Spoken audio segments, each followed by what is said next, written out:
Hello students, welcome in today's video. आज हम बात क्या करने आए हैं बच्चों? आज हम क्या बात करने आए हैं? आज हम बात करने आए हैं इलेक्ट्रोमैग्नेटिक इंडक्शन को डिटेल में सीखने की। यस, मैं बात करने वाला हूं कि इलेक्ट्रोमैग्नेटिक इंडक्शन क्या है। चलिए, इसको समझने से पहले इस चैप्टर की इम्पोर्टेंस तो हम जान ही चुके हैं कि ये बहुत इंपॉर्टेंट है। आप इसको एग्ज़ाम में 5 to 6 मार्क्स में आपको बोर्ड में देखने को मिलता है। चलिए, तो हम पहले ये जान लेते हैं कि इसमें चैप्टर में है क्या। क्यों ना इसको एक इंटरेस्टिंग वे में सीखा जाए, क्यों ना इसको सीख के तब हम एक अच्छे कॉन्सेप्ट के साथ अपने आप को आगे बढ़ाएं। यस, तो हम शुरू कर रहे हैं इलेक्ट्रोमैग्नेटिक इंडक्शन। उससे पहले मैं आपको बता देता हूं कुछ बातें जो आपको जाननी है। चलिए देखिए बच्चों, हमने इससे पहले कुछ चैप्टर्स पढ़े हैं और उसमें हमने एक चैप्टर ये पढ़ा है कि magnetic effect of current. Current का क्या होता है? मैग्नेटिक इफेक्ट होता है। यानी कि अगर आपके पास एक करंट कैरिंग कंडक्टर है और इसमें करंट चल रहा है तो इसके चारों तरफ बन जाता है मैग्नेटिक फील्ड, है कि नहीं? चलिए, तो हुआ क्या है, इस चैप्टर में हम कुछ उल्टा पढ़ रहे हैं। मतलब उस चैप्टर में हम क्या पढ़ते थे कि आपके पास करंट कैरिंग कंडक्टर है और उसके चारों तरफ क्या बन जाता है? Magnetic field. अब हम ये पढ़ रहे हैं, एक साइंटिस्ट है माइकल फैराडे, ठीक है। माइकल फैराडे ने इलेक्ट्रिसिटी के कॉन्सेप्ट को ही बदल दिया था। बिल्कुल कैसे बदल दिया था? एक्चुअल में माइकल फैराडे ने एक चीज़ ऑब्जर्व की। उन्होंने नंबर ऑफ टाइम्स उन्होंने जो है नए नए तरीके से एक्सपेरिमेंट किए और उन्होंने एक रिजल्ट निकाला बच्चों। उन्होंने रिजल्ट ये निकाला कि जब आप करंट कैरिंग कंडक्टर के चारों तरफ मैग्नेटिक फील्ड क्रिएट कर सकते हैं या होता है, सिमिलरली मैग्नेटिक फील्ड जहां हो वहां आप करंट क्रिएट कर सकते हैं। ये इस चैप्टर में हमें पढ़ना है। यानी कि हम पढ़ने वाले हैं इलेक्ट्रोमैग्नेटिक इंडक्शन। इलेक्ट्रोमैग्नेटिक इंडक्शन से मतलब समझ लेते हैं। इलेक्ट्रो मतलब इलेक्ट्रिसिटी, मैग्नेटिक मतलब मैग्नेट की हेल्प से, इंडक्शन मतलब प्रोडक्शन, यानी कि production of electricity with the help of magnetic field. Magnetic field की हेल्प से आपको जो है करंट बनाना है। देखिए, इससे पहले भी करंट बनता था क्या? हाँ, लेकिन तरीके क्या थे? आप बैटरी से करंट बना सकते थे, है ना, आप किसी सेल से करंट ले सकते थे, लेकिन कोई ऐसा तरीका नहीं बना था बच्चों जिससे कि आप करंट बना सकें with the help of magnetic field, है ना। अब आज के टाइम की बात करें तो आप देखते हैं ना, एसी जनरेटर होते हैं। एसी जनरेटर में क्या है? एसी जनरेटर से इलेक्ट्रिसिटी प्रोड्यूस होती है ना। जैसे हाइड्रो पावर प्लांट में होती है ना, जैसे न्यूक्लियर पावर प्लांट में होती है। होता क्या है, एक आपके पास जनरेटर होता है बहुत बड़ा और उस पर आप किसी तरीके से उसकी टरबाइन को घुमाते हैं। तो आपने क्या किया है, किसी कोयल को आपने यूज़ किया है जनरेटर के अंदर और अंदर लगी हुई है मैग्नेट, तो मैग्नेटिक फील्ड भी है वहाँ पे। तो मैग्नेटिक फील्ड की हेल्प से उस कोयल में हम करंट डेवलप करा रहे हैं, उस कोयल को रोटेट करा के, है ना। तो ऐसे हम करंट डेवलप कर सकते हैं। तो इस चैप्टर में हम इन्हीं चीज़ों पर बात करने वाले हैं। समझ गए हैं? चलिए, अब हम सीखते हैं कि फैराडे के जो लॉ हैं, जो नियम हैं फैराडे के, वो क्या हैं। उससे पहले, फैराडे लॉ को जानने से पहले एक टर्म सीख लेते हैं। बहुत बेसिक सी टर्म है, उसको जान लेते हैं। वो टर्म क्या है? वो टर्म है बच्चों मैग्नेटिक फ्लक्स। मैग्नेटिक फ्लक्स क्या है? बहुत सिंपल सी टर्म है। चलिए देखते हैं उसको, क्या है मैग्नेटिक फ्लक्स। जान जाएंगे, सीख जाएंगे। एक एक चीज़ जानना है और आई होप आप इस चीज़ को जान के अपने कॉन्सेप्ट को, फिजिक्स के इन टॉपिक्स के कॉन्सेप्ट को बहुत स्ट्रॉन्ग कर लेंगे। चलिए तो शुरू करते हैं, देख लेते हैं बच्चों क्या है मैग्नेटिक फ्लक्स। देखिए बच्चों, मैं आपसे बोलता हूँ कि आपके पास एक सरफेस है, ठीक है, ये एक सरफेस है। अच्छा, इसका बच्चों आपको एक बात जाननी है। क्या? अगर मैं बोलूं कि यहाँ से मैग्नेटिक फील्ड लाइंस ऐसे क्रॉस होके जा रही हैं, समझ रहे हैं, ये क्या है? Magnetic field lines. चलिए, और मैं बोलता हूँ बच्चों, जैसे ये एरिया है ना इस कोइल का, समझिएगा ये एरिया है कोइल का, है ना। तो एरिया के परपेंडिकुलर एरिया वेक्टर होता है। क्या बोला मैंने?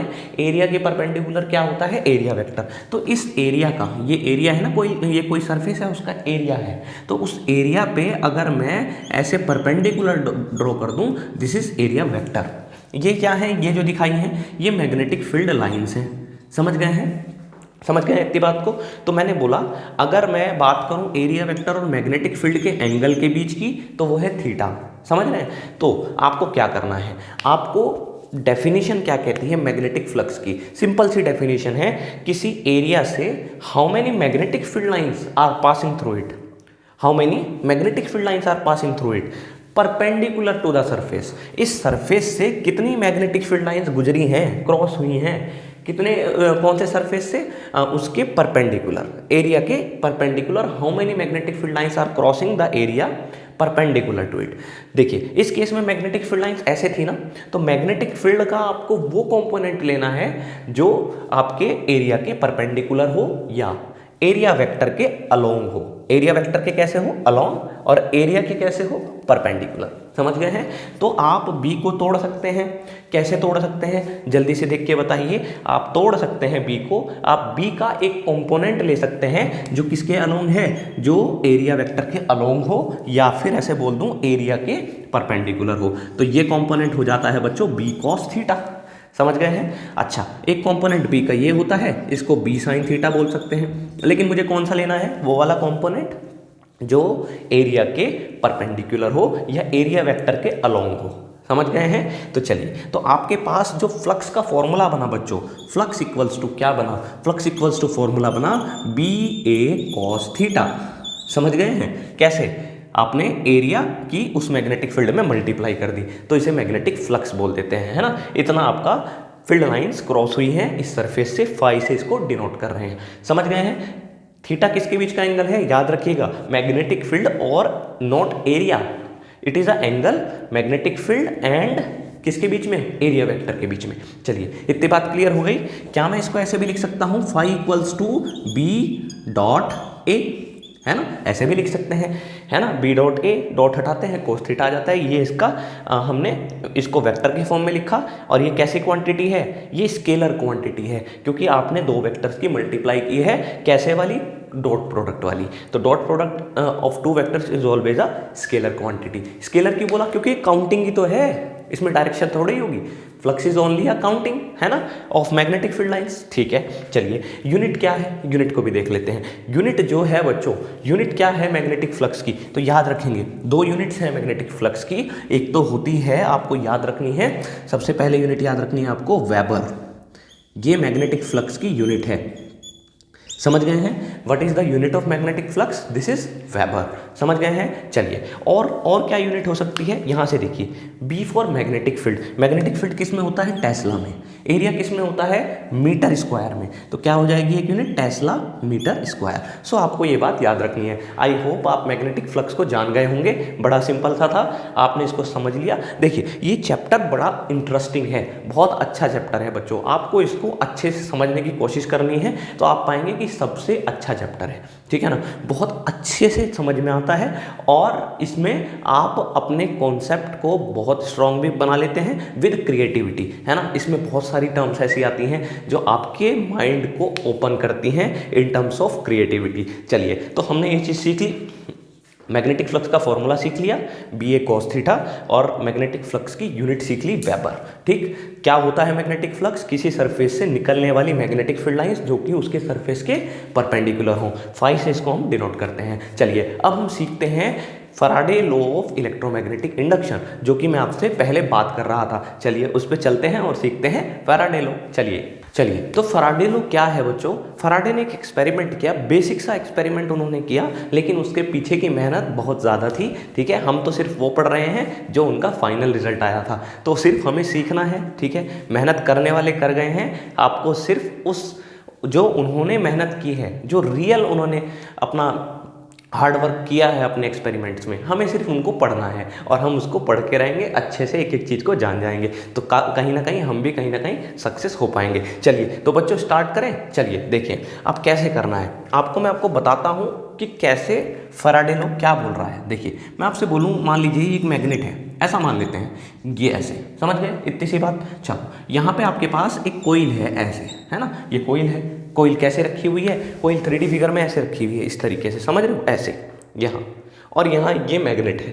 ठीक, चलिए अब क्या हो रहा है, देखिए यहाँ पे ये क्या है सब, ये क्या है जी, ये है मैग्नेटिक फील्ड लाइंस। समझ गए, ये क्या है, मैग्नेटिक फील्ड लाइंस। तो जब इस कोइल को आप इसमें एंटर कराते हैं, जब इसको आप कोइल को एंटर कराते हैं, तो इसके साथ कनेक्ट होने वाली मैग्नेटिक फील्ड लाइंस चेंज होंगी, है ना। क्योंकि चेंज क्यों होंगी भाई, ये थोड़ी सी ऐसे है ना। तो जब ये इसके अंदर एंटर होंगी, तो पहले तो जीरो थी, फिर धीरे धीरे धीरे जैसी एंट्री होती गई, तो इसमें क्या हुआ, मैग्नेटिक फील्ड लाइंस इस कोइल के साथ बढ़ी। तो फैराडे ने क्या कहा कि whenever there is a change in magnetic field lines linked with a coil, कि जब भी कोयल के साथ मैग्नेटिक फील्ड में चेंज आता है, ठीक है, मैग्नेटिक फील्ड लाइंस में चेंज आता है, या ऐसे बोल दूं कि फ्लक्स चेंज होता है, फ्लक्स वही तो है ना magnetic field lines. So whenever there is a change in magnetic field lines linked with a coil then EMF is induced in the coil, इसमें ऑटोमेटिक एक करंट डेवलप हो जाता है बिना किसी बैटरी के, है ना, जादू, जादू हो रहा है। तो ये जादू फैराडे ने सबसे पहले ऑब्जर्व किया कि जब आप किसी कोइल को मैग्नेटिक फील्ड के अंदर एंटर कराते हैं तो उसके साथ मैग्नेटिक फील्ड लाइंस चेंज होती हैं। तो उन्होंने कहा कि उसके अंदर ईएमएफ डेवलप हो जाता है। अच्छा, उन्होंने ये भी कहा कि जब आप इसको विड्रॉ कराते हैं तब भी होता है करंट डेवलप। क्यों होता है उस टाइम पे इस कोइल में करंट डेवलप? तब भी तो मैग्नेटिक फील्ड लाइंस चेंज होंगी, जब बाहर निकालेंगे तो डिक्रीज होंगी, जब आप एंटर कराएंगे तो इंक्रीज होंगी। तो उन्होंने सीधी सी बात बोली कि जब भी देर is a change in magnetic field lines EMF is induced. तो फर्स्ट लॉ आपका यही बोल रहा है, ये रहा फर्स्ट लॉ। क्या बोल रहे हैं? Whenever there is a change, किसमें? In magnetic flux, magnetic flux में चेंज आए तो लिंक्ड विद अ कॉइल, तो क्या होगा? ईएमएफ इज इंड्यूस्ड, तो ईएमएफ इंड्यूस्ड हो जाएगा। समझ गए हैं? चलिए, पहला लो तो बड़ा सिंपल था। अब उन्होंने एक चीज ऑब्जर्व की बच्चों, सेकंड लो, ठीक है ना, याद है? चलिए देख लेते हैं क्या है, आपको याद रखना है। कैसे याद रखना है? जिन बच्चों ने पढ़ा हुआ है उनको इसको बहुत अच्छे से समझने की एक बार और ज़रूरत है। चलिए तो देख लेते हैं what is second law of Faraday. Faraday का सेकेंड लॉ क्या है? उन्होंने बोला कि चलो ये तो बात मान ली कि जब इस कोइल को मैग्नेटिक फील्ड के अंदर चेंज कराएंगे तो ईएमएफ इंड्यूस होगा, लेकिन उन्होंने एक बात और भी बोली कि जितना तेजी से मैग्नेटिक फील्ड लाइंस चेंज होंगी उतना ज़्यादा फ्लक्स, उतना ज़्यादा ईएमएफ डेवलप होगा। Getting my point? मतलब आप इसको जितना तेजी से इसमें एंटर कराएंगे तो तेजी से मैग्नेटिक फील्ड लाइंस बदलेंगी, या फिर आप तेजी से विड्रॉ कराएंगे तो मैग्नेटिक फील्ड लाइंस तेजी से डिक्रीज होंगी। तो whenever there is a change in magnetic field lines and this magnetic field lines increases rapidly और decreases rapidly, then EMF is induced in a great magnitude, in a larger magnitude। ज़्यादा magnitude में आपके पास EMF उसमें बनेगा। यानी कि तो जो EMF डेवलप हुआ E, वो क्या है, कितनी वैल्यू का है? d∅dt, यानी कि टाइम के साथ कितना तेजी से फ्लक्स में चेंज आया। d∅dt मतलब rate of change of flux, कितने हिसाब से, कितना तेजी से मैग्नेटिक फील्ड लाइंस चेंज हुई हैं 1 सेकंड में, है ना, तो उतना ही ज़्यादा उसमें ईएमएफ डेवलप हो रहा है। ये आपने किसी गैल्वेनोमीटर की हेल्प से इस कोइल के करंट को मेजर करके देखा कि जब आपने इसको तेजी से एंटर कराया, तेजी से विड्रॉ कराया। समझ गए हैं? ये चीज़ें जान गए तो सारा इतिहास जान गए आप फैराडे का। चलिए, क्योंकि आप फैराडे के जो इतिहास से मैं बात कर रहा हूँ, यानी कि उसके कॉन्सेप्ट की बात कर रहा हूँ, है ना, तो आप इसको जान गए होंगे। तो इसमें हम आगे बढ़ेंगे, अब सीखेंगे एक इम्पॉर्टेंट रूल जो आपकी आगे इस चैप्टर में बहुत हेल्प करने वाला है। हमने सीख लिया है अभी तक कि फैराडे का फर्स्ट लॉ क्या था, हमने सीखा फैराडे का सेकंड लॉ, वैल्यू बताता है ईएमएफ की, और वो ईएमएफ की वैल्यू कितनी बोली है उन्होंने? E = d∅dt, यानी कि फ्लक्स जितना तेजी से बदलेगा उतना तेजी से ईएमएफ डेवलप होगा। चलिए, तो आपकी ये 2 लॉ आपने सीख लिए। अब बढ़ते हैं लेंजेस लॉ की तरफ। लेंजेस लॉ को समझना है, और लेंजेस लॉ इसी को ही आगे बढ़ाने वाली एक बात है, और आपको कुछ कंजर्वेशन ऑफ एनर्जी के बारे में वो कुछ कहना चाह रहे हैं। चलिए तो जान लेते हैं what is Lenz law.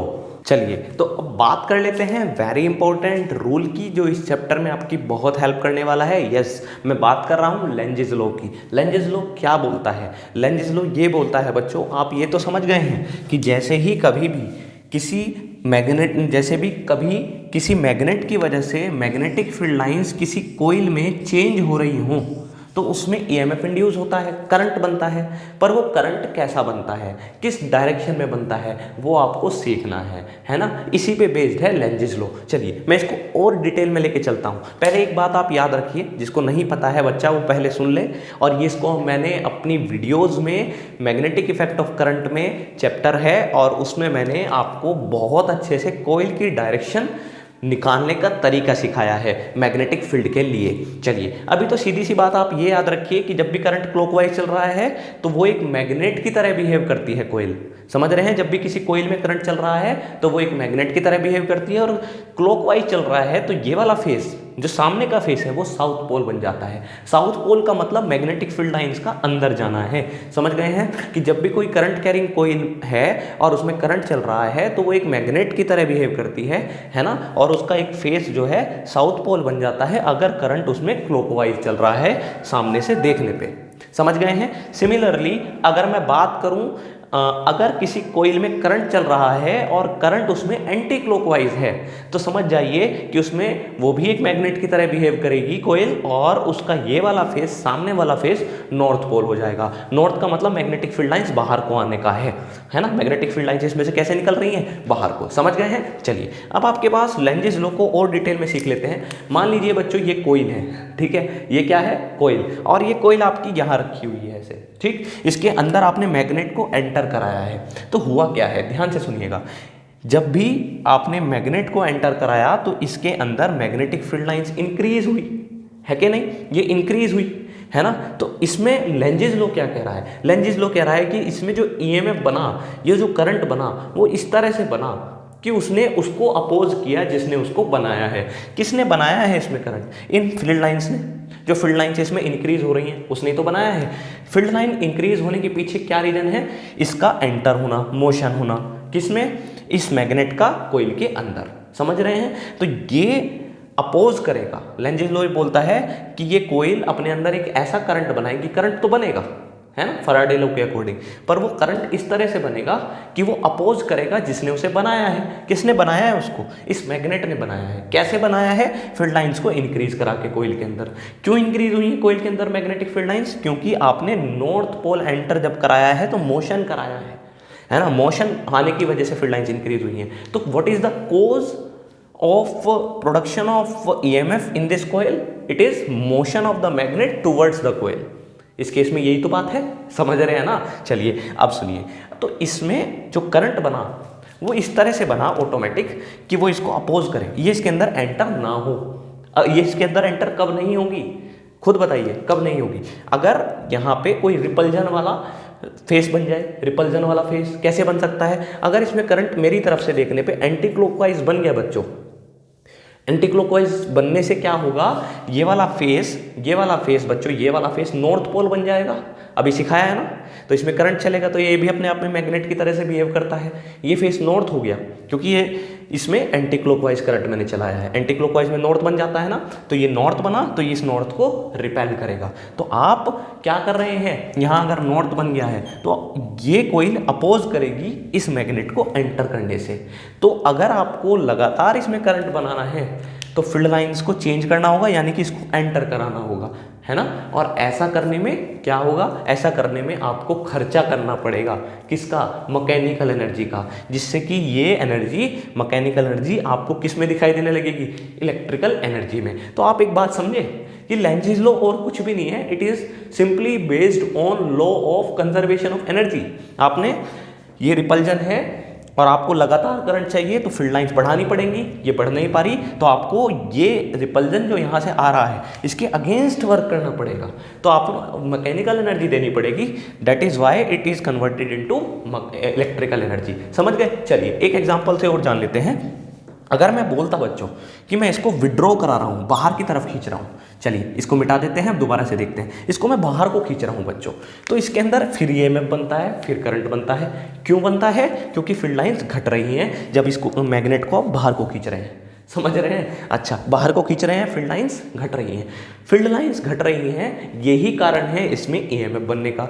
Lenz's law कहता है कि इसमें ऑटोमेटिक ऐसा करंट बनेगा जो अपोज करेगा किसको, जिसने उसको बनाया है। किसने बनाया है इसके अंदर करंट को, फील्ड लाइंस के घटने ने।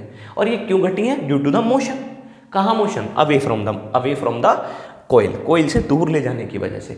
तो हम चाहते हैं कि इसमें फील्ड लाइंस ना घटें, कोइल चाहती है कि इसमें फील्ड लाइंस ना घटें। लेंजेस लॉ यही कह रहा है, ना घटें, और ये इससे दूर लेके जा रहे हैं।